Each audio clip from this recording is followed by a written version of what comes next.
अगर आप भारत के इतिहास का पन्ना पलट कर देखो तो आपको ऐसे बहुत सारे वीर योद्धाओं के नाम देखने को मिलेंगे, लेकिन उन वीर योद्धाओं में भी से एक ऐसा वीर योद्धा था जिसका नाम सुनते ही मुगल कांप उठते थे। मैं बात कर रहा हूँ छत्रपति शिवाजी महाराज के बारे में।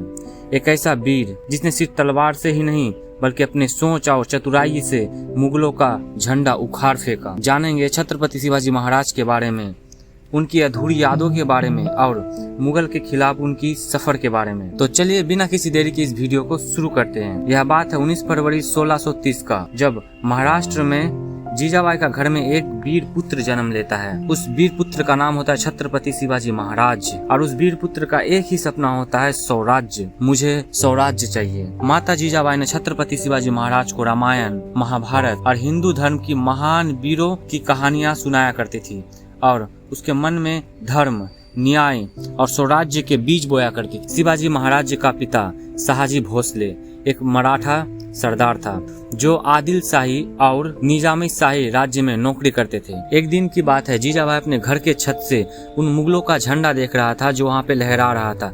तब छत्रपति शिवाजी महाराज अपने मम्मी से कहता है कि माँ, आप यह क्या देख रहे हो? तब उसका मम्मी कहती है कि मैं इन मुगलों का झंडा देख रहा हूँ जो यहाँ पे परचम लहरा रहा है। और जीजाबाई कहते हैं कि मेरा सपना यह है कि इन मुगलों का झंडा को हटा के यहाँ पे स्वराज्य का झंडा फहराया जाए। तब सिर पर सिर्फ छत्रपति शिवाजी महाराज 15 साल की उम्र का थे। तब छत्रपति शिवाजी महाराज का मन में एक ही सपना आ गया था कि मुझे स्वराज्य के लिए जीना है, स्वराज्य के लिए मरना है। फिर क्या था, छत्रपति शिवाजी महाराज अपना सैनिक तैयार करने लगे और 15 साल की उम्र में ही मुगलों से भिड़ गए और ऐसा युद्ध लड़ा कि 15 साल की उम्र में ही मुगलों को मार गिराया और उसने पहला वॉर जीत लिया था मुगलों के खिलाफ। और जिस जगह पे मुगलों का झंडा लहरा रहा था उस जगह पे स्वराज्य का झंडा गाड़ दिया था छत्रपति शिवाजी महाराज ने। शिवाजी महाराज का एक मंत्र था, हिंदवी स्वराज्य, एक ऐसा राज्य जहां पर अपने लोगों के लिए न्याय और स्वतंत्र हो। उन्होंने जाति और धर्म को मिटाकर एक शक्तिशाली मराठा सेना खड़ा कर दिया था। शिवाजी महाराज का नाम इतना फैलने लगा कि 1657 के आसपास शिवाजी के उदय ने औरंगजेब को चिंता में डाल दिया था। शाइस्ता खान के साथ पुणे में चौपाटी हमले मराठा सेना ने 1663 के रात में मुगल सेना को धूल चटा दिया था। अफजल खान के साथ भी शिवाजी महाराज का युद्ध हुआ था और उस युद्ध में भी शिवाजी महाराज ने बहुत ही चतुराई से अफजल खान को हरा दिया और अपने बाग नव से उसे मार गिराया। शिवाजी महाराज मुगलों पर बहुत ही भारी पड़ रहा था, जिसके कारण से मुगल बहुत ही डर गए और उसकी सेना बहुत ही कमजोर पड़ने लगे। तो औरंगजेब ने शिवाजी को रोकने के लिए राजा जय सिंह का सहायता लिया और धोखे से शिवाजी महाराज को औरंगजेब ने गिरफ्तार कर लिया। लेकिन छत्रपति शिवाजी महाराज भी कमजोर नहीं थे।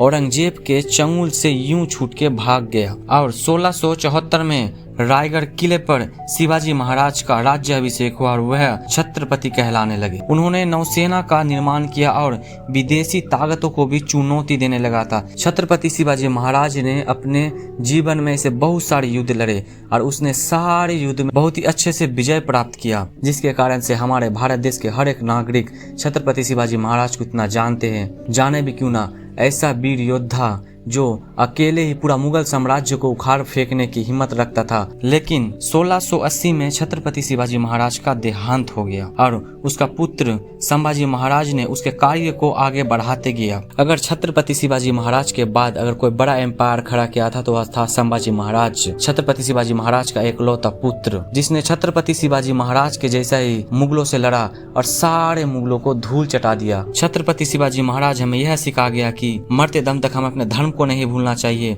अपने कर्तव्य को नहीं भूलना चाहिए। हमें गर्व होना चाहिए ऐसे वीर सेनाओं के ऊपर जिसने हमारे भारत देश के लिए, जिसने हमारे लिए अपने जान निछावर कर दिया। तो चलिए दोस्तों, मिलते हैं आप लोगों से दूसरे वीडियो में। अगर मेरे यूट्यूब चैनल पर आप लोग नए हो तो इस वीडियो को ज़्यादा से ज़्यादा शेयर करो, क्योंकि हमारे इतिहास के वीर पुत्रों के बारे में हमारे देश के हर नागरिक को जानना ही चाहिए।